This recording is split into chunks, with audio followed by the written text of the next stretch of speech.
हाँ तो भैया सलाम राम राम सत श्री अकाल। मैं बिल्कुल बढ़िया हूँ, सुनाओ अपने हाल चाल। स्वागत है आप लोगों का एक्सपल्स 210 की ऑनरशिप रिव्यू वीडियो में। ओके, तो मैंने इंस्टाग्राम पे और यूट्यूब कम्युनिटी पोस्ट पे डाला था कि अपनी बाइक के 10,000 किलोमीटर्स कंप्लीट हो चुके हैं। तो आप लोगों के जो भी क्वेश्चंस क्वेरीज़ कुछ भी हैं आप लोग कमेंट सेक्शन में डालिए, ताकि मैं ऑनरशिप रिव्यू ये वीडियो बनाते हुए इसको मैं आराम से आप लोगों को बता पाऊँ। तो मैंने पेपर पे सारे क्वेश्चंस को नोट डाउन कर लिया है और काफ़ी सारे क्वेश्चन सिमिलर थे, तो मैंने उन सब का ऐसा मतलब एक कलेक्टिव करके इस पे लिखा है। और पहले मेरा प्लान ये था कि मैं इस रिव्यू वीडियो में से पहले नेगेटिव पॉइंट्स बताऊंगा, फिर पॉजिटिव पॉइंट्स बताऊंगा। बट मुझे लगता है कि भाई ये जो बाइक है इसका एक बिटर स्वीट एक्सपीरियंस है। बिटर स्वीट बोले तो बिटर कड़वा, स्वीट मीठा, तो भैया कड़वे मीठे का काइंड ऑफ इसका कॉम्बिनेशन है। तो जो जो पॉइंट्स मेरे दिमाग में आते रहेंगे वो मैं आपको बताता रहूँगा। ओके, तो क्वेश्चंस का सिलसिला थोड़ा बाद में शुरू करेंगे। पहले मैं बता देता हूँ कि इस बाइक पे मैं राजस्थान राइड, लद्दाख, ज़ंस्कार 3 ये राइड अभी तक कर चुका हूँ। और वैसे तो इस बाइक के हो चुके हैं 9,340 किलोमीटर, तो टेक्निकली हम इसको 10,000 मान सकते हैं। ओके, हाँ, सबसे पहले बताऊँ तो मैं इस बाइक से काफ़ी ज़्यादा इम्प्रेस्ड हूँ। ओके, इस प्राइस पॉइंट में आपको इस सेगमेंट की बाइक में, मतलब ये सबसे टॉप पे है, मुझे नहीं लगता इससे बेस्ट कुछ है। इस प्राइस सेगमेंट में आपको ऑफ रोड कैपेबिलिटी मिल रही है। 210 अब ये हो गई है, पहले 200 थी, तो इसकी जो टूरिंग कैपेबिलिटी है वो भी बढ़ गई है। और मैंने इस पे नॉन स्टॉप 900 किलोमीटर की राइड की है, जो कि थी उदयपुर से दिल्ली तक की। तो 900 किलोमीटर नॉन स्टॉप इस बाइक पे किया है मैंने, और 100 की स्पीड पे पूरा इसको क्रूज़ किया है। तो बाइक पे कोई स्ट्रेन नहीं था किसी भी प्रकार का, बहुत प्यार से हुआ। सोलो में मैंने तीनों राइड सोलो की हैं, लद्दाख, ज़ंस्कार और राजस्थान। ओके, तो अभी क्वेश्चन से शुरू करते हैं, और जैसे जैसे जो चीज़ें दिमाग में आती रहेंगी वो मैं आप लोगों को शेयर करता रहूँगा। ओके, और हाँ एक चीज़ और, अगर इसमें से कोई पॉइंट रह जाता है, आपको कोई क्वेश्चन मेरे से मिस हो गया है या फिर कुछ और रह गया है, तो आप लोग इस वीडियो कमेंट सेक्शन में आप डाल देना, इसमें मैं रिप्लाई कर दूँगा। ओके, तो सबसे पहले शुरुआत करते हैं। किसी ने पूछा कि आपने इसकी जगह वी स्टॉर्म क्यों नहीं ली, ESD क्यों नहीं ली, ADV 250 KTM क्यों नहीं ली, गोरिल्ला हिमालयन क्यों नहीं ली, ADV 390 क्यों नहीं ली, TVS रोनिन क्यों नहीं ली। अब देखो भाई, देखो सीधी सी बात क्या है, वी स्टॉर्म जो है वो जो इसका जो प्राइस है वी स्टॉर्म का वो इससे ज़्यादा है। तो भाई मेरे को चाहिए था पॉकेट फ्रेंडली, बजट फ्रेंडली, तो भाई ये एक अच्छा ऑप्शन था। और ऑफ रोड कैपेबिलिटीज़ में अगर मैं बात करूँ तो एक्सपल्स फार फार फार बेटर है वी स्टॉर्म से। बात करते हैं ESD एडवेंचर की, तो भाई वो भी शायद इसके प्राइस से, मतलब जिसका एक शोरूम प्राइस हो शायद वो 20,000 रुपये ज़्यादा है। बट भैया मैं हूँ थोड़ा एक्सपल्स पगलू, क्योंकि एक्सपल्स 200 जब मैंने फर्स्ट टाइम रैली में भागते हुए देखी थी तो तभी से मैं एक्सपल्स का फ़ैन था, और मेरा क्लियर था कि भाई अपने को लेनी है एक्सपल्स। और बाकी ESD का मैं इंजन और सर्विस का इतना मुझे एक्सपीरियंस नहीं था, तो इसलिए ESD मैंने इतना कंसिडर नहीं किया। बात आ जाती है ADV 390, ADV 250 KTM की, तो वहीं सेम बात, बजट वाली बात आ जाती है। और फिर उसका मेंटेनेंस और ये सब, इसका मेंटेनेंस काफ़ी चीप है, उससे भी बात करेंगे, सर्विस कॉस्ट क्या रही होगी। Okay, gorilla Himalayan I don't think so कि यार इतनी ज़्यादा रिलायबल है, तो सॉरी अगर किसी को बुरा लगा हो, तो बट मेरा जो मानना है वो ये है। दूसरा ये है कि मेरी जो ये मास्टर सिलेंडर था रियर बाइक का, ये 3 बार ख़राब हो चुका था। जब मैं बिल्कुल इसको ब्रांड न्यू जयपुर से लेके आया, मैं गया अपनी ज़ंस्कार राइड पे, तब ये मास्टर सिलेंडर फेल हुआ। उसके बाद मैं लद्दाख राइड पे गया और फिर से मास्टर सिलेंडर ख़राब हुआ। अब इसमें तीसरा पीस लगा हुआ है। तो जब मैं मास्टर सिलेंडर चेंज तीसरी बार कराने गया तो मेरा ऐसा थोड़ा दिमाग सा ख़राब था। बट ठीक है यार, क्या कर सकते हैं, सर्विस सेंटर वालों की भी गलती नहीं है। अब उनके पास जो अवेलेबल है वो लोग वहीं दे सकते हैं। तो मैं जब तीसरी बार इसको लेके गया और ठीक करवाई जब मैंने इसको, तो उन्होंने मेरे को बताया कि कंपनी से 3 इंजीनियर आए थे। उन्होंने जो मेरे को बोला मैं वो बता रहा हूँ आपको। उन्होंने मेरे को बोला कि हीरो से 3 इंजीनियर आए उनके शोरूम में, और उन्होंने जो मास्टर सिलेंडर में दिक्कत थी उन्होंने ये बताया कि इसमें कोई एक वॉल्व होता है, वो मतलब जब ब्रेक मारते तो वॉल्व ऊपर जाता है और वो ऊपर फंस जाता है। उसका साइज़ थोड़ा पता नहीं बड़ा किया छोटा किया, इस तरह से मुझे कुछ बताया। तो मैंने कहा चलो भाई ठीक है। और ये जो ब्रेक फेल वाली जो मेरी इशू हो रही थी ये लॉन्ग राइड्स पे ही हो रही थी। बाकी जब अभी मैं राजस्थान करके आया ये सिलेंडर चेंज होने के बाद, तो होपफुली अभी तक मेरे ब्रेक बिल्कुल ठीक हैं। तो देखते हैं। बाकी भी मैं स्पीडी राइड पे निकलने वाला हूँ 10-15 दिन बाद, तो तब वहाँ चेक कर लेंगे कि भैया ब्रेक कैसी परफॉर्म करने वाली है। तो मास्टर सिलेंडर का तो इशू ये था, अभी तक तो ठीक है, बाकी कुछ होगा तो आपको पता चल जाएगा। ओके, किसी ने पूछा है can I do touring on this bike. Yes भाई, टूरिंग आप बहुत प्यार से कर सकते हो। अभी क्या है कि जो पुराना जो एक्सपल्स था उसमें इशू यही आ रहा था कि क्रूजिंग उस पर इतनी अच्छी नहीं हो पा रही थी, इंजन पे स्ट्रेन बहुत पड़ता था। लेकिन ये इंजन पे इतना स्ट्रेन बिल्कुल नहीं पड़ता है। और मैं इसको 100 किलोमीटर पर आवर पे क्रूज़ करता रहता हूँ, मैं किसी भी राइड पे जाता हूँ तो। मतलब राजस्थान पे गया हूँ मैं, लद्दाख ज़ंस्कार इस पे गया हूँ। तो जब मैं राजस्थान गया तो भैया पूरा हाईवे 6 लेन, और वहाँ पे मैं इसको पूरा 100 पे ही इस तरह, बीच में मुझे एक बाइकर मिल गया था और उसके पास आई डोंट नो कौन सी बाइक थी, मुझे ध्यान नहीं, लेकिन वो 120 पे क्रूज़ करा था। तो उसके साथ मैंने एटलीस्ट 1-2 घंटा 120 पे भी मैंने इसको क्रूज़ किया। 100 पे क्रूज़ करते हैं तो आरपीएम जाते हैं 7000 पे, और 120 पे क्रूज़ करते हैं तो आरपीएम रहते हैं 9000 पे, और इसका जो आरपीएम रेड होता है वो होता है 10000 आरपीएम के बाद में। तो मेरा ये मानना है कि 100 की speed is far better on Indian highways, क्योंकि वहाँ पर बाइक कुछ भी आ सकता है। और बात करें ब्रेकिंग की तो भैया 100 पे ही बाइक बहुत प्यार से रुक सकती है, 120 से भी रुक सकती है, बट जो कॉन्फिडेंस आपको मतलब 90-100 पे रोकने में आएगा वो उतना 120 की स्पीड पे नहीं आएगा। और मैं मानता हूँ कोई भी आपके पास बाइक हो, आप cruise in the end at the end of the day आप 100 किलोमीटर पर की स्पीड भी क्रूज़ करोगे बाइक को हमेशा, क्योंकि इंडियन रोड्स की कंडीशंस ऐसी है भाई। ओके, तो क्रूजिंग आप बहुत प्यार से कर सकते हो। मैं इसको 100 पे चला रहा हूँ, मुझे कोई दिक्कत नहीं हुई है। एंड आगे आते हैं माइलेज। अब देखो भाई, माइलेज का गेम कुछ ऐसा है कि जब मैं इसको पूरा 100 पे चलाता हूँ, क्रूज़ करता हूँ, तो मुझे माइलेज मिलती है 33 के आसपास, 32-33। और जब मैं इसे सिटी में चलाता हूँ तो सिटी में भी डिपेंड करता है आप किस तरह से चला रहे हो, बिल्कुल बम्पर टू बम्पर चला रहे हो या किस तरह से चला रहे हो। और सिटी में भी चला रहे हो तो इसको खींच के भगा रहे हो, बहुत प्यार से चला रहे हो। तो देखा जाए तो मैंने इसको बिल्कुल जब बहुत प्यार से इसको मैंने चलाया है तो इसने मेरे को एवरेज ये लगा लो 45 तक भी दिया है। और बिल्कुल इसको 40 तो नहीं, 50-55 की स्पीड पे हाईवे पे चला रहा हूँ तो इसने मुझे माइलेज 50 का भी दिया है, और मुझे इसने माइलेज दिया है 32 तक का भी। तो और जब आप अगर 120 पे क्रूज़ करने लग जाओगे इसको, तो ये इसकी माइलेज ड्रॉप होकर 31 तक आ जाएगी। मिनिमम मैंने इसकी 30 एवरेज देखी हुई है। तो 30 बिल्कुल, अगर आप खींच के चल रहे हो 120 पे, बहुत प्यार से चल रहे हो, 100 की स्पीड पे चल रहे हो, तो आपकी एवरेज आ जाएगी 33 के आसपास। और अगर आप 80 पे क्रूज़ कर रहे हो, क्योंकि जब मैं मनाली गया था ज़ंस्कार राइड के लिए तब मैं 80 पे इसको लेके गया था, 80 की स्पीड पे आपको माइलेज मिलती है 35-36 के आसपास। ओके, माइलेज हो चुका है। अब आते हैं पंक्चर। तो भैया पंक्चर इस बाइक पे एक बार हुआ है, और वो एक बार पता कब हुआ है, वो भी जब मैं इसको दिल्ली सर्विस सेंटर लेके जा रहा था। तो एक बहुत बड़ा ऐसे रास्ते में कोई इतना बड़ा, कम से कम मेरी उंगली इतने से स्क्रू पड़ा था और वो इसके पीछे वाले टायर में घुसा रही, पंचर हो गया। Other than that Ladakh, Zanskar, पूरा राजस्थान, कहीं पे भी पंचर नहीं हुआ। फुल मैंने ऑफ रोड ट्रेल लिया। और जो राजस्थान सीरीज़ जो आएगी आगे आप लोगों को देखने को मिलेगी, 3 अक्टूबर को एक एपिसोड आएगा ऑफ रोडिंग वाला, उसमें इतना एक्सट्रीम ऑफ रोड मतलब किया है कि यार नेक्स्ट लेवल, तब भी इसमें कोई पंचर नहीं हुआ। और मैंने इससे पहले जितनी भी राइड्स की वो प्लेटिना पे की हैं 1.5 लाख किलोमीटर, तो होपफुली मेरा कभी भी ऐसे किसी भी राइड के बीच में पंचर नहीं हुआ है, और कल को होता है तो जब देखी जाएगी। इसका सच बताऊं तो मेरे पास कोई सोल्यूशन नहीं है। लद्दाख में अगर ये कल को पंचर हो जाती है, मैं इसको लेके जाता हूँ किसी रिमोट एरिया में, तो मेरे पास इसका एक ऑप्शन है, कोई भी एक गाड़ी आएगी पिकअप वगैरह बुलेरो, उसमें इसको डालो, लोड करो भाई, अपने को लेके जाओ। तो इसके अलावा मेरे पास पंचर का कोई भी सोल्यूशन नहीं है, ना मैं कोई पंचर किट वगैरह कैरी करता हूँ, कुछ भी नहीं। होगा तो होगा, नहीं होगा तो भाई चलते रहो। क्योंकि मैं यार लद्दाख ज़ंस्कार कराया हूँ, क्योंकि ठीक है भाई, वो तो किस्मत वाली बात है यार। होगा जब देखेंगे। मैं बिल्कुल एंग्जाइटी में नहीं चलता, पंचर हो गए तो क्या करेंगे, ये होगा जब देखेंगे, तब तक चीज़ें सही है। ओके, हीटिंग की बात करते हैं। तो भैया मेरी बाइक बिल्कुल भी हीट मतलब ऐसा नहीं होती कि ओवर हीट होकर बंद हो गई है। इवन दो इसको मैंने ये लगा लो 42 डिग्री सेल्सियस, मैंने इसको 19 मई को लिया था वैसे, तो मैंने इसको 42 डिग्री सेल्सियस में भी 80-100 पे इसको पूरा दिन ऐसे क्रूज़ किया है। तो ओवर हीटिंग का मुझे कहीं भी इशू नहीं आया कि बाइक हीट होकर बंद हो गई है, स्टार्ट नहीं हो रही इस तरह से। हाँ, वो बात अलग है कि लेफ़्ट पैर पर हीट लगती है जब आप चलते हो, ये बाइक वैसे हीट करती है। आप जैसे ट्रैफिक में लेके जाओगे तो हीट जनरेट होती है और वो आपके लेफ़्ट पैर पे लगती है, और कभी कभी हल्की हल्की राइड पे भी आती है। तो ऐसा नहीं हुआ है। और मैं इसको कभी कभी शॉर्ट्स डाल के भी इधर उधर जब चलाता हूँ लोकल में, तो ऐसा नहीं है कि आपका बिल्कुल पैर जल ही रहा है और बिल्कुल कंट्रोल नहीं हो पा रहा है। तो ऐसे कोई दिक्कत मेरे को हीटिंग की इसमें नहीं आई है। आगे चलते हैं। एक भाई ने बोला है कि भाई मेरी एक्सपल्स 210 का रिम जो है वो बैंड हो चुका है, अगला भी पिछला भी, और 8,000 रुपये लग चुके हैं मेरे। तो भाई रिम बैंड का तो मैं बताऊँ यार, मैंने भी फुल इसको ऑफ रोड किया है, गड्ढे वड्ढे भी लगे हैं, तो होपफुली मेरी अभी तक रिम बिल्कुल कंडीशन ठीक है, बिल्कुल रिम में मेरे को कोई अभी तक दिक्कत नहीं आई है। ओह माय गॉड भाई, पेपर रुक जा तो। ओके, तो रिम में मुझे कोई दिक्कत नहीं है किसी भी तरह की, मेरे रिम बिल्कुल परफेक्ट फाइन। और ये गड्ढे में भी लगे हैं, बजे हैं अच्छे से, ऑफ रोड में भी पत्थर वत्थर पर खुदाई मैंने सब किया है, बट नहीं बैंड हुए, तो अच्छी बात है। Okay, next is rim bend हो गया। लीकेज, अब काफ़ी सारी एक्सपल्स 210 में जो सुनने को जो मेरे को मिला है वो ये है कि कभी इंजन ऑयल लीक हो रहा है, कभी कूलेंट लीक हो रहा है। तो भैया ये जो कभी कहीं से हो रहा है, कभी कहीं से हो रहा है, तो ये परेशानी होपफुली मेरी बाइक में अभी तक नहीं आई लीकेज की कहीं से भी। लेकिन हाँ, मैं कुछ लोगों को जानता हूँ जिनकी एक्सपल्स में भाई लीकेज की इशू आई है, कूलेंट लीक हो गया, इंजन ऑयल कभी किसी स्क्रू से शुरू हो गया, कभी किसी इधर एक ये है आपका ढक्कन टाइप, यहाँ से लीक होना शुरू हो गया।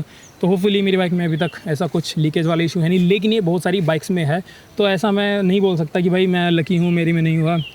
तो ठीक है भाई, अभी तक तो नहीं हुआ है, देखेंगे बाकी।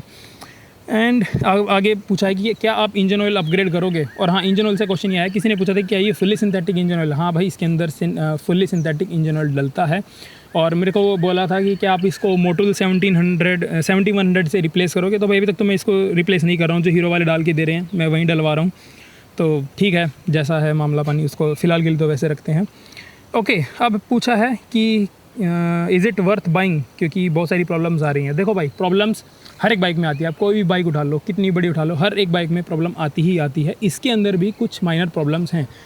मैं ये चाहता हूँ कि भाई मेरी जो बाइक को बिल्कुल फ़र्स्ट लॉट की, और इसको मैंने 19 मई को ख़रीदा था। अब ये हो सकता है कि फ़र्स्ट लॉट में कुछ दिक्कतें हों, कंपनी देखे और जो कस्टमर्स हैं उनका फ़ीडबैक ले, और सेकंड लॉट में ये सारी प्रॉब्लम्स रिज़ॉल्व हो सकती है। और जितनी इसके अंदर प्रॉब्लम्स हैं वो सारी की सारी रिज़ॉल्वेबल हैं। तो ऐसा नहीं है कि वो रिज़ॉल्व नहीं हो पाएंगी। तो ये बाइक बिल्कुल वर्थ इट है। आप लोगे तो आपको बिल्कुल मज़ा आएगा, आपको बिल्कुल भी रिग्रेट नहीं होगा कि मैंने बाइक क्यों ख़रीदी है। क्योंकि इसका ऑफ रोड परफॉर्मेंस मतलब यार नेक्स्ट लेवल है, इसका मुकाबला ही नहीं है। जो एक्सपल्स 200 के जो पुराने ओनर्स हैं, जो मेरे कुछ फ्रेंड हैं जो रैली वगैरह भी करते हैं, उन्होंने जब इस बाइक को चलाया तो उन्होंने बोला कि यार सस्पेंशन काफ़ी ज़्यादा इंप्रूव्ड है, आगे वाला भी पीछे वाला भी। पीछे वाले सस्पेंशन के मतलब तारीफ़ में ये भी बोला गया कि ये प्रीलोड बहुत अच्छे से ले रही है, इनिशियल जो होता है। तो भाई सस्पेंशन इज़ जस्ट परफेक्ट भाई, ठीक है ना। कोई भी परेशानी इसमें मुझे नहीं फील हुई। इसको ऑफ रोड ले जाओ, गिराओ विराओ, मतलब जो आपको 3 अक्टूबर का एपिसोड मिलेगा देखने को राजस्थान सीरीज़ का, उसमें इतना एक्सट्रीम ऑफ रोड मैंने किया है नदी में प्रॉपर। मतलब मेरी बाइक में इतने पानी में हमने चलाई है। तो भाई इतने पानी में ये है, गिर रही है, आपको स्क्रैच यहाँ पे दिख रहा होगा। तो भाई बाइक इधर गिर रही है, उधर गिर रही है। मैंने बहुत इसको गिराया और भाई कहीं से भी नहीं टूटी है, बस सिर्फ एक स्क्रैच आया है यहाँ पे, और आगे यहाँ पे रिफ्लेक्टर लगा हुआ था शो करके, वो निकल के गिर गया। अदर देन दैट कोई भी इसमें वो नहीं है। सिर्फ एक यहाँ स्क्रैच है, इसका जो लेग गार्ड है ये छोटा सा बेचारा, यहाँ पे स्क्रैच है। अदर देन दैट बाइक में कोई भी वो नहीं है। इधर से भी गिरी, उधर से भी गिरी, इंडिकेटर भी सही है, हेडलाइट सही है, सब कुछ सही है। तो भाई बाइक बहुत ज़्यादा रोबस्ट है, सॉलिड है, आपको कहीं भी ये फील नहीं होगा। इवन तो जब मैंने बाइक बिल्कुल नहीं ली थी तो ये एक से जो आगे जो फ्रंट टायर ने काफ़ी मतलब यहाँ से बहुत आगे है, और मैं भाई प्लेटिना वाला बंदा, मेरे को आदत नहीं थी। तो एक ऑटो आगे जा रही थी, उसमें कुछ सामान था, और मैंने इसको पूरा, ये जो इसका मडगार्ड था ऑटो के अंदर पूरा ऐसे लग गया था, तो यहाँ तक ये अंदर घुस गया था। तो ये जो है ना, इसकी क्वालिटी बहुत अच्छी है। ये ऐसा क्रैक करके टूटने वाला ये नहीं है, ये बिल्कुल फ्लेक्सिबल है, और इसके ऊपर भी काफ़ी सारे मार्क्स लगे हुए हैं। तो क्वालिटी वाइज बहुत अच्छी है, मेरे को इसमें कोई इशू नहीं लगा। हाँ, कुछ जैसे एक मैंने आपका जो मेरा एक पुराना रिव्यू वीडियो था उसमें मैंने बताया था कि जो स्टैंड के पास मेरा बड़ा ये निकल जाएगा तो बहुत इशू होगा। इस तरह की छोटी छोटी इशूज़ हैं। जो यहाँ पे मैंने दिखाया था आपको, यहाँ पे एक जिप टाई लगी हुई थी, वो अच्छे से क्लीन नहीं थी। कुछ टेप्स लगी हैं, वो अच्छे से नहीं लगी। तो ऐसे छोटी छोटी प्रॉब्लम्स हैं, बट अगर मैं ओवरऑल देखूँ तो मुझे कोई भी इशू नहीं लगा। इसको मैंने नदी में दौड़ाया, पत्थरों पे गिराया, बहुत कुछ इसके साथ मतलब टॉर्चर किया है। तो इसने कहीं पे भी ऐसा नहीं कि मालिक मैं अब नहीं चल रही हूँ, बहुत अच्छे से निकली है ये हर जगह से। ओके, किसी ने पूछा है कि भाई मेरे पास डोमिनार है, क्या उसको सेल करके मैं ये ले सकता हूँ। तो भाई आप देखो, ऐसा कि डोमिनार सेल करोगे तो आप जब इस पे आओगे तो ऑब्वियसली आपको पावर लैग एक फील होगा कि यार इसमें वो पावर नहीं है डोमिनार वाली। लेकिन अगर आप ऑफ रोड कैपेबिलिटीज़ की बात करते हो तो भाई डोमिनार से तो ये बहुत बहुत ज़्यादा आगे है। मतलब ऑफ रोड में यार सीरियसली मैं सच में समझ नहीं आ रहा मैं इसी कितनी तारीफ़ करूँ। ऑफ रोड तो भाई खा जाती है बिल्कुल, कोई दिक्कत नहीं है। सस्पेंशन अच्छा है भाई, किसी भी ब्रेकर पर मैं स्लो नहीं करता हूँ, कुदाते हुए निकालता हूँ। तो भाई एक्सपल्स पगलू, आई एम प्योर। ओके, तो पूछा है कि जो गियर शिफ्टिंग है वो सर्विस के बाद स्मूथ हुई है। जी हाँ, बिल्कुल हुई है। जब मैं इसको बिल्कुल शोरूम से निकाल के लेके आया था तब थोड़े जो गियर थे वो हार्ड फील हो रहे थे। फिर फर्स्ट सर्विस हुई, सेकंड सर्विस के बाद मुझे हल्के और थोड़े स्मूथ लगे। तो यस, गियर स्मूथ है। बाकी एक आधी बार ऐसा होता है कि गियर अटक जाते हैं। मतलब एक कि अगर मैं पूरा दिन राइड कर रहा हूँ तो ऐसा होता है कि 1 या 2 बार गियर अटकते हैं। कि मतलब जैसे मैं 3rd पे हूँ, मैं गियर डाउन के 2nd पे है, लेकिन वो फिर अटक गया, फिर उसको थोड़ा और 1-2 बार क्लच दबा के करना पड़ता है। तो पूरे दिन में ये 1 या 2 बार होता है। तो मुझे लगता है कि इस तरह की जो लीवर वाली जो बाइक्स होती है जिसमें 1 गियर नीचे 5 गियर ऊपर होते हैं, तो मुझे लगता है इतना नॉर्मल है एक आधी बार गियर फंसना। बाकी ऐसा कुछ नहीं है कि गियर फंस गया अब चल ही नहीं रही है, स्टार्ट हुई, ऐसी कुछ दिक्कत नहीं है। हाँ, दिन में 1 बार मतलब राइड में हो जाता था कि गियर थोड़ा फंस गया हल्का सा, वो थोड़ा आगे पीछे करो, क्लच वगैरह दबाओ तो वो निकल जाता था। ओके, क्वालिटी इशू पे बात हो चुकी है। तो क्वालिटी छोटी छोटी कुछ क्वालिटी इसमें जो कमियां हैं, बाकी ओवरऑल बहुत सही क्वालिटी है, मेरे को ऐसे कोई दिक्कत लगी नहीं है इसमें।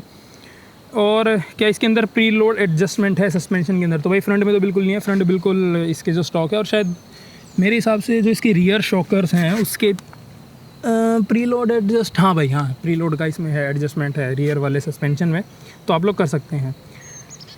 पंक्चर के ऊपर बात हो चुकी है बहुत अच्छे से भाई। इसका मेरे पास कोई सोल्यूशन नहीं है और शायद मार्केट में अभी तक कोई सोल्यूशन नहीं आया है कि इसके कोई ट्यूबलेस का कन्वर्जन किट, कुछ रिम वगैरह कुछ इस तरह से कुछ मेरे को नहीं लगता है कि अभी तक आया है। आएगा तो आपको मैं बता दूंगा। बाकी मेरा कोई प्लान नहीं है, अभी मेरे जैसे टायर हैं उनको वैसा रखने का मेरा प्लान है। एंड ट्यूबलेस सोल्यूशन कोई है नहीं, तो कोई सोल्यूशन नहीं है तो इसको यहीं रखते हैं। बाकी एक मेरे को किसी ने टायर की क्वालिटी पूछी, तो ये आप लोगों को शायद पता ही होगा कि जो स्टॉक व्हीकल के साथ में टायर आते हैं, स्टॉक टायर जो होते हैं वो मतलब थोड़ा जल्दी घिसते हैं। मतलब मैंने जो सुना है लोगों के एक्सपीरियंस से और जितना भी मैंने फील किया है, तो अभी तक मैं इसके ऊपर 3 राइड कर चुका हूँ, 10,000 किलोमीटर ऑलमोस्ट हो चुके हैं। तो टायर की लाइफ मुझे ठीक लग रही है। मुझे लगता है कि स्पीति के बाद हो सकता है मुझे चेंज करना पड़े, मे बी। तो एक बार देखेंगे और मैं आपको एक बार दिखा दूँगा कि ये टायर कितना घिसा हुआ है थोड़ा मेरा। तो ये है अपना टायर, इसकी ये कुछ कंडीशन है। मुझे लगता है कि स्पीति राइड के बाद शायद टायर चेंज करने का नंबर आ जाएगा। ओके, बाकी भाई टायर पे कट्स वगैरह बहुत पड़ेगी। ऑफ रोड मैंने इस पर ख़तरनाक लेवल का किया। अब ये देखो, यहाँ पर ये जो ग्रूव है ये इतना है और यहाँ पर ये जो ग्रूव है ये ऑलमोस्ट आधा हो चुका है। हाँ, ये आधा हो चुका है ग्रूव ये इसका। तो मुझे लगता है ये स्पीति राइड निकालेगा, उसके बाद टायर चेंज कराने का नंबर आ जाएगा। एंड आगे आते हैं भाई। एक बंदे ने बोला है कि भाई अगर मेरा फ्यूल 500 रुपये से कम रहता है तो बाइक मिसिंग मारने लगती है। तो मतलब वो नॉर्मल है क्या है कि देखो भाई, मैं अपनी बाइक में कभी भी लो लेवल जाने नहीं देता हूँ। इसमें क्या है कि इसके अंदर जो फ्यूल जो इंडिकेटर है उसके अंदर 7 बार्स हैं, मतलब 7 बार आए हैं आपके, और उसके बाद बाइक मतलब ऐसा खाली दिखाता है। तो जैसे ही 3 से 2 बार पे बाइक आती है, मैं अपनी बाइक को इंजन कह रहा हूँ, सॉरी, टंकी में इसकी फुल करा लेता हूँ। क्योंकि जो पुरानी एक्सपल्स थी उसमें फ्यूल पम्प के काफ़ी सारे लोगों के मतलब इशू रहते थे। क्योंकि ये क्या है कि ये पॉकेट फ्रेंडली बाइक है भाई, ठीक है ना। मिडिल क्लास जैसे हम जैसे बंदे लेते हैं, तो मिडिल क्लास अपन जो बंदे होते हैं वो ऐसा होता है कि इसमें 100 का पेट्रोल डला लिया, 200 का डला लिया, चल रहे हैं। तो एक इसमें आदत ये बनानी पड़ती है कि आपको पेट्रोल टैंक के अंदर आपको इनफ पेट्रोल इसमें रखना पड़ेगा, वरना फिर क्या है कि अंदर फ्यूल पंप होता है वो ख़राब होता है। क्योंकि अगर पेट्रोल कम होगा तो ऑब्वियसली वो हवा वगैरह खींच लेता है और मतलब बहुत तरह के टंटे होते हैं। तो इसके अंदर मैं 2 बार मतलब 3 से जैसे ही 2 बार पे आती है मैं पेट्रोल पंप ढूंढना शुरू कर देता हूँ। पेट्रोल फुल करा लेता हूँ मैं, फुल नहीं तो जितना है बजट उसके हिसाब से उतना मैं टॉप अप करा लेता हूँ इसको। लेकिन कभी भी 2 बार से नीचे मैं पेट्रोल जाने नहीं देता हूँ। और एक बार मैं इसको लेके चल रहा था, तो जो मतलब मेरे को पेट्रोल पंप मिल नहीं रहा था, तो जिसका एक बार आ गया था, एक बार बिल्कुल रेड हो गया था और थोड़ी देर बाद में वो रेड बार भी ब्लिंक करने लग गया था। बट स्टिल इसने मेरे को मिसिंग तो खैर नहीं दिया था, ये एक ही बार हुआ है मेरे साथ। बट ठीक है, मिसिंग वाली मेरे को कोई इशू अभी तक है नहीं इसके अंदर। बाकी आप फ्यूल को हमेशा 2 बार के ऊपर ही रखना, कोई भी मतलब जो फ्यूल इंजेक्शन वाली बाइक है उसके अंदर आपको रखना है। Okay, performance with load and without load. तो भाई मैं 76 किलो का हूँ, आपको बताऊँ मैं। और जब मैं इस पे लोड डालता हूँ, मतलब मेरे सैडल वगैरह लगते हैं, तो इतना ज़्यादा भारी नहीं होता है। मान लो आप 10 किलो का मेरा और लगेज होता होगा, हद से ज़्यादा 10-15 किलो आप मान सकते हो। तो बाइक बहुत अच्छा परफॉर्म करती है। पिलियन के साथ इस पर मैंने कोई टूर करके देखा नहीं है, लेकिन ऐसा है कि यहाँ से चलो 40 किलोमीटर चला गया, 50 किलोमीटर चला गया, तो बिल्कुल सही लगता है मुझे, से कोई दिक्कत नहीं है। वैसे तो इसकी टोटल वेट कैरिंग कैपेसिटी है 130 किलो, जिसके मैनुअल में मेंशन की हुई है। अब मैं 76 किलो का हूँ, एक बंदा और बैठ जाए 80 किलो का, तो वो 130 से तो लिमिट क्रॉस हो ही जाती है। बट ये हो सकता है कि हाँ भाई आप 80 किलो के हो और आपके पीछे कोई बैठा है 50-55 किलो का, तो 130 की लिमिट में है, तो बाइक बहुत अच्छा परफॉर्म करेगी। बट मुझे नहीं लगता कि आप पिलियन को बैठा लोगे तो ज़्यादा मतलब दिक्कत, मतलब वो वाली बात है नहीं। देखो ये बाइक जो है वो सिंगल राइड के लिए बिल्कुल परफेक्ट है। करने को आप इसे पिलियन भी कर सकते हो, क्योंकि देखो यार वही बात है कि लोगों ने मतलब लोग अभी लद्दाख जा रहे हैं पिलियन पे, वो भी प्लेटिना जैसी बाइक्स पे। तो 100 सीसी पे भी लोग पिलियन बैठा के लद्दाख कर रहे हैं, तो ये तो प्लेटिना से तो फार बेटर है। तो आपको देखो पावर लेग फील होगा, आपको लगेगा कि बाइक थोड़ा स्ट्रगल कर रही है पिलियन के साथ अगर आप जा रहे हो। बट ये बाइक कैपेबल है, ऐसी बात नहीं है। लेकिन हाँ, जब इसके ऊपर लोड पड़ेगा तो बाइक का जो परफॉर्मेंस है वो थोड़ा डाउन ज़रूर होगा, इसमें कोई डाउट नहीं है। ओके, परफॉर्मेंस हो चुका है। आगे है सीट। भाई देखो इसकी सीट जो स्टॉक है भाई बिल्कुल वाहियात है भाई। राइडर भी ये लगा लो 50-60 किलोमीटर तो चला सकते हो, उसके बाद में भाई बम में दर्द होना बिल्कुल लाजमी है। और पीछे वाला बंदा तो मतलब ये लगा लो आप 15 किलोमीटर भी बैठेगा सिर्फ, तब भी वो बोल देगा कि भाई यार थोड़ा रोक ले, थोड़ा पैर वैर सीधे कर लेते हैं। तो इतनी बेकार सीट है। मैंने जो है इसकी सीट 2 इंच मैंने इसकी जो हाइट है वो मैंने बढ़वाई है, तो इसमें मैंने फोम डलवाया है और थोड़ी सी मैंने आधा इंच सीट जो है वो चौड़ी भी कराई है।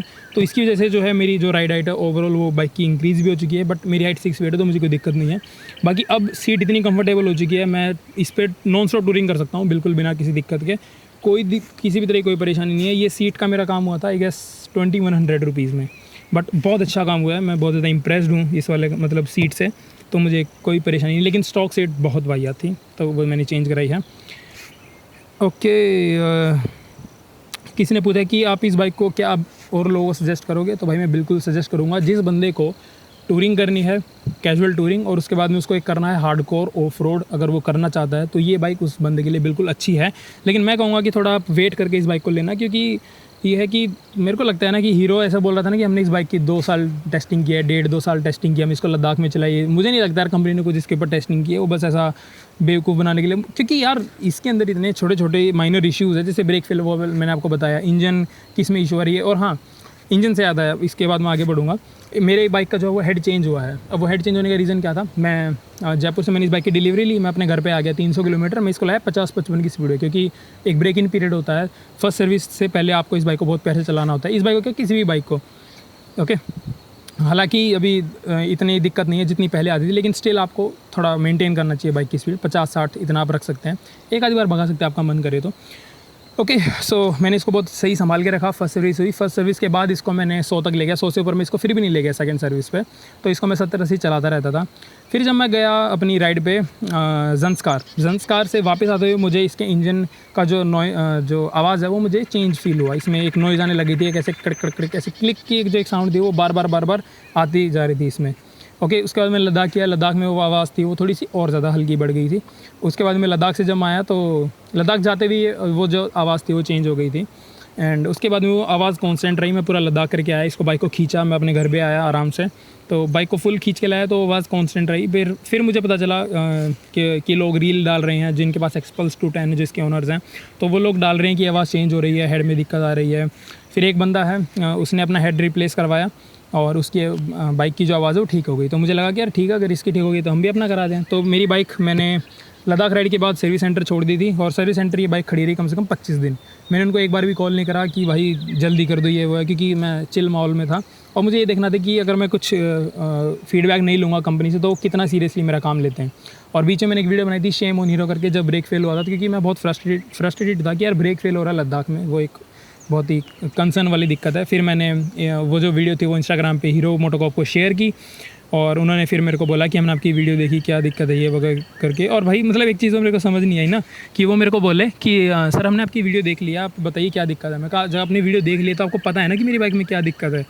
तो फिर उन्होंने पता नहीं कुछ रिप्लाई नहीं किया खास। और फिर उसके बाद में हीरो मोटोकॉर्प वालों ने मेरे को इंस्टा पे DM किया कि सर आप अपना प्लीज़ कॉन्टैक्ट नंबर दीजिए। मैंने दिया। नेक्स्ट डे शायद हाँ मुझे कॉल आया हीरो की तरफ से कि सर आपकी बाइक में क्या इशू है ये वो है। मैंने उनको थोड़ा एक्सप्लेन किया। बोले ठीक है सर हम आपकी बाइक को जल्दी कराएंगे, ठीक हम शोरूम में फ़ोन करते हैं। तो मैं इसकी नारायणा में सर्विस कराता हूँ। फिर नारायणा सर्विस सेंटर से मुझे फ़ोन आया कि सर आप इसे वीडियो बना के डाल रहे हो, क्या दिक्कत हो गई है, ये है वो है, आपकी बाइक बस अभी फटाफट लग जाएगी। तो ये था कि ओवरऑल 25 दिन ये बाइक वहाँ पे रही। और ये जो मैं कार्रवाई बता रहा हूँ हीरो की तरफ से फ़ोन आया ये सब वो सब, ये 10-15 दिन बाद हो। 10-15 दिन तक तो मुझे सर्विस सेंटर से किसी ने कांटेक्ट नहीं किया या फिर कुछ अपडेट देने के लिए सर ये पार्ट मंगाया, ये पार्ट नहीं है, ये रिप्लेस, कुछ भी मेरे को बताया नहीं। यार मैं भी चिल था क्योंकि मैं भी ये देखना चाह रहा था कि यार सामने से क्या रिस्पॉन्स आता है कंपनी का, अगर कस्टमर ध्यान ना दे तो वहीं वाली बात है, काम थोड़ा ढीला है। ओके हाँ, तो 25 दिन ये खड़ी रही। इसका हेड चेंज हुआ, आवाज़ इसकी ठीक हो गई, आवाज़ ठीक हुई। मैं इसको राजस्थान राइड पे लेके गया, मेरे को आवाज़ सही लगी।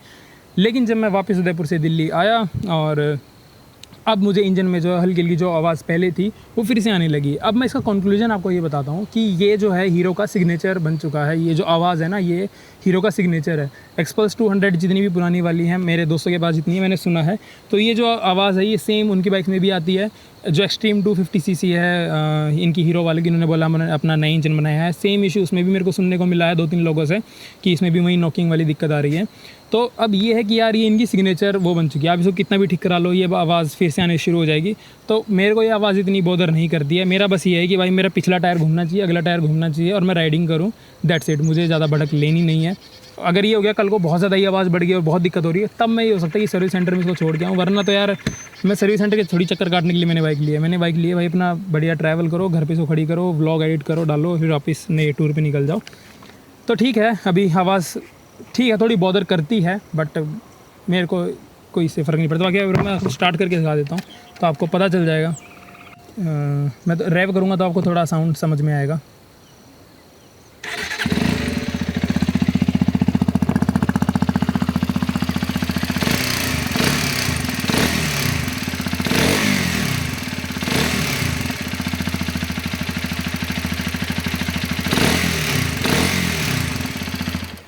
अब ये जो आवाज़ है हल्की सी, जो अजीब सी मैं आपको बता रहा हूँ, ये पहले के मुकाबले काफ़ी कम है, लेकिन अब वो हल्की सी आ गई है।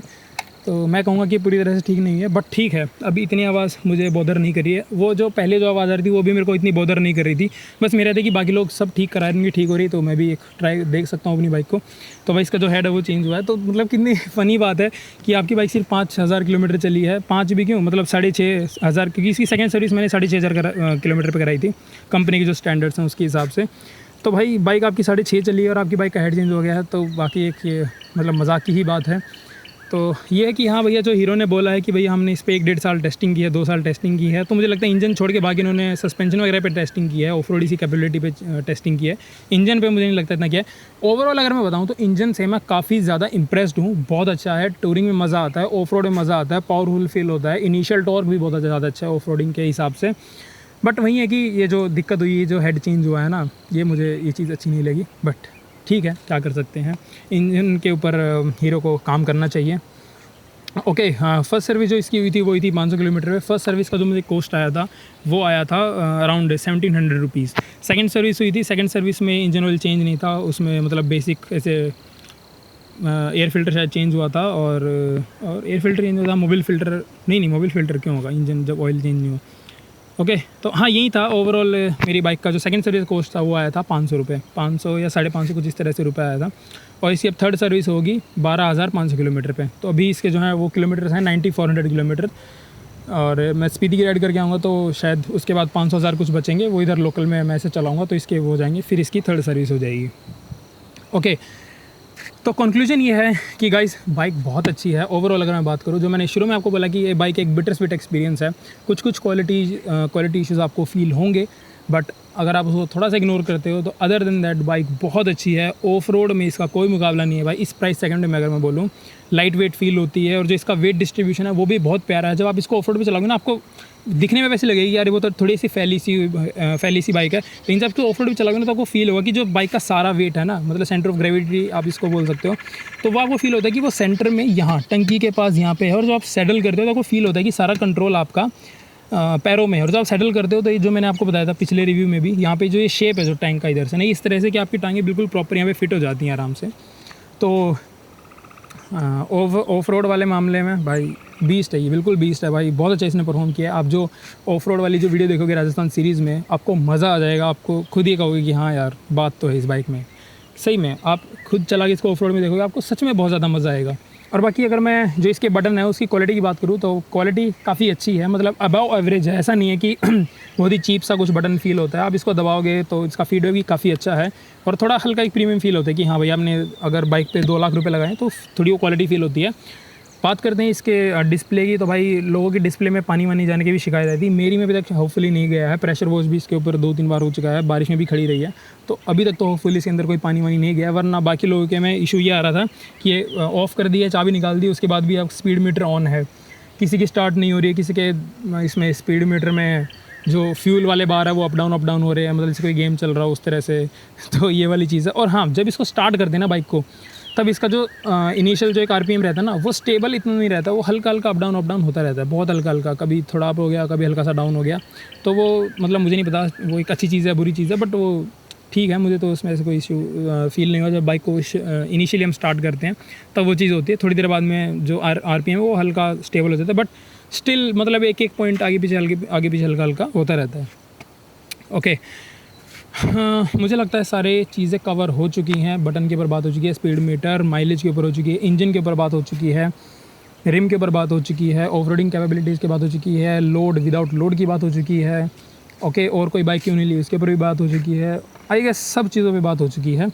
अगर स्टिल आपको कोई क्वेश्चन रह गया है इस बाइक से रिलेटेड, ओके, वैसे आपके और क्वेश्चंस होंगे तो उन क्वेश्चंस के ऊपर एक अलग Q&A में वीडियो बनाऊंगा। क्योंकि कई सारे लोग बोल रहे हैं आपका हेलमेट गियर कौन सा, मतलब हेलमेट का कैमरा कौन सा है, वो GoPro 10 है वैसे तो, बट मैं वो डिटेल में अच्छे से उसको बताऊँगा। तो जो एक अलग सी वीडियो होगी वो मैं बनाऊँगा गियर्स के ऊपर, मैं क्या राइडिंग गियर यूज़ करता हूँ, कैसे मैं लगेज माउंट करता हूँ, इन सब पे। बाकी इस बाइक से रिलेटेड आपके कोई भी क्वेश्चन, क्वेरीज, सजेशन, आपको कुछ भी हो तो मोस्ट वेलकम, कमेंट सेक्शन में आप लोग पूछ सकते हो बहुत आराम से, कोई दिक्कत नहीं है। बाकी एक पॉइंट इसमें ये ऐड करना चाहूँगा कि ये जो इसका जो फ्यूल का ये जो आपकी इसको कैप बोल सकते हो, तो इसका जो पेंट है ना चिप ऑफ होने लगा है। जहाँ से आप ये देखो हल्का सा ये हो गया है यहाँ से, और हल्का सा ये हो गया है, हल्का सा ये हो गया है। तो इसके ऊपर मैंने किसी तरह की कोई लेमिनेशन वगैरह नहीं कराई थी इस बाइक के ऊपर, बट स्टिल ये जो पेंट है ये चिप ऑफ होने लगा है और यहाँ से भी ये धीरे धीरे हो जाएगी कि यहाँ पे थोड़े बबल टाइप बने हुए हैं, आपको वैसे नज़र नहीं आएंगे, यहाँ पे बने हुए हैं हल्के, हल्का सा यहाँ पे बना हुआ है। तो यहाँ से भी जो पेंट है ये निकलेगा धीरे धीरे, बट ठीक है, अच्छा हो सकता था ये आगे। अगर कोई हीरो से देख रहा है तो भाई इसके थोड़ा देखो, बाकी पेंट क्वालिटी ठीक है। तो अभी वीडियो को एडिट करते हुए 2 क्वेश्चन और आए हैं।